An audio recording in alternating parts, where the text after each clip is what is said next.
Maybe it's time to start a new series if you subscribers are up for it. Let me know in the comments below. I was thinking about a series of videos covering home entertainment technology. You mean TVs, right? Yeah, but more specifically, the digital media devices that are connected to TVs. If you want, we could compare the media aspects of different platforms, video game consoles, tablets, smart TVs, and maybe even go into how I built my own home digital media network. Sounds interesting. Please continue. Some longtime subscribers might remember I opened up Gaming Wars by comparing movie ticket revenue to video game revenue. When I was doing that research, I found out that most of the Hollywood revenue is actually in home video sales. Over the past 10 years, VHS cassettes have died, and even though the majority of people still buy physical optical discs, DVDs are slowing down, and Blu-ray discs are hanging on. Digital media is really the future of home entertainment. So how is this Apple TV thing doing anyway? Well, first it's important to understand that the Apple TV is a client media device for iTunes Media. And when it comes to digital media purchases, iTunes is the biggest platform so far. But Apple's competitors aren't just sitting back. And now Hollywood studios are joining forces to fight in the TV wars. At CES 2013, 6 Hollywood studios partnered with electronics companies to offer free movies with the purchase of compatible Blu-ray disc players and smart TVs. They want to get people hooked on Hollywood's own media distribution platform, Ultraviolet. The problem in Hollywood is that over the past 7 years there has been an entertainment recession. Wait a minute, aren't movie ticket prices going up? What's wrong? Today we have cheaper and easier ways to watch movies. With the tablet wars in full swing, and smart TVs and consoles becoming more standard in the home, it is easier for most people to watch content through Amazon or Netflix. And Netflix or Redbox DVD rentals are more convenient than these dying rental businesses. And movie studios don't get as much revenue from rentals or streaming. They really want people to still buy optical discs. The Apple TV is the iTunes gateway device into the living room, but Apple has always been coy about its intentions, calling the Apple TV a little hobby or an area of intense interest. Let's see how the 5-year-old Apple TV evolved over the years. Spec alert. The first generation has a 40GB hard disk drive, 720p HDMI output, Ethernet, and 802.11n Wi-Fi. A 160GB version came out 2 months later, but it lacked media streaming support for movies and music. Everything had to go through iTunes at first, at least until a firmware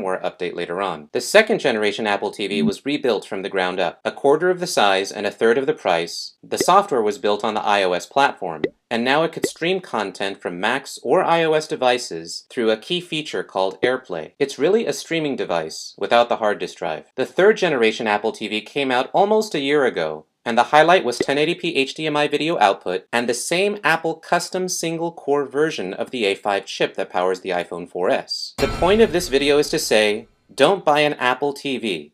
At least not yet. You see, the FCC is responsible for managing and licensing any devices that use the electromagnetic spectrum. Every single wireless device in the US needs to have this seal of approval. On January 29, 2013, Apple applied for certification, and that almost definitely means that an updated Apple TV is coming out soon. It may have a more efficient dual-band Wi-Fi and Bluetooth 4.0 chip, cutting active power consumption in half and cutting standby power even more. AnandTech.com says the processor might be upgraded to an A5X, with an upgraded quad-core GPU that has a wider memory bus to process 1080p content and even 3D graphics. The design should really be the same, although it might be just a bit smaller. But overall, this appears to be just a minor spec update that will increase graphics performance while using less power. And it'll probably be a silent update that just pops up on Apple.com in March. I'll post a comment with details below as soon as we get more news. So what's the point of this video? I thought you were going to talk about what's wrong with the Apple TV. Well, on this channel, as some of you might know, I like to cover innovation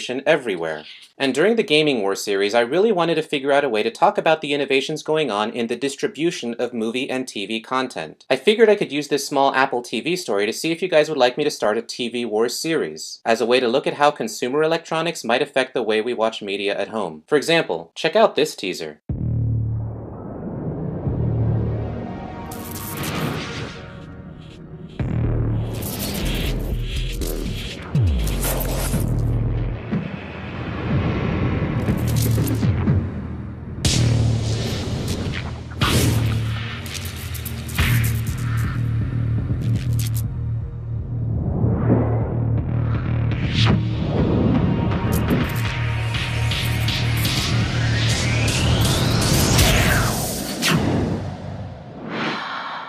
Holy shit. That's exactly what I said when I saw it for the first time. For sure, the next PlayStation will do more than just play games. So if you give this video a thumbs up, I'll cover devices like the PlayStation 4 and even possible future Apple TV devices as consoles in the Gaming War series and as media devices in the TV War series. I think Apple rolls the console guys really easily. The question is, can we make enough progress in the PC space to establish ourselves there and also start figuring out better ways of addressing mobile before Apple attacks or takes over the living room. Regardless, I'll definitely get to work on coverage of the next PlayStation because it looks like it's gonna be awesome, so stay tuned.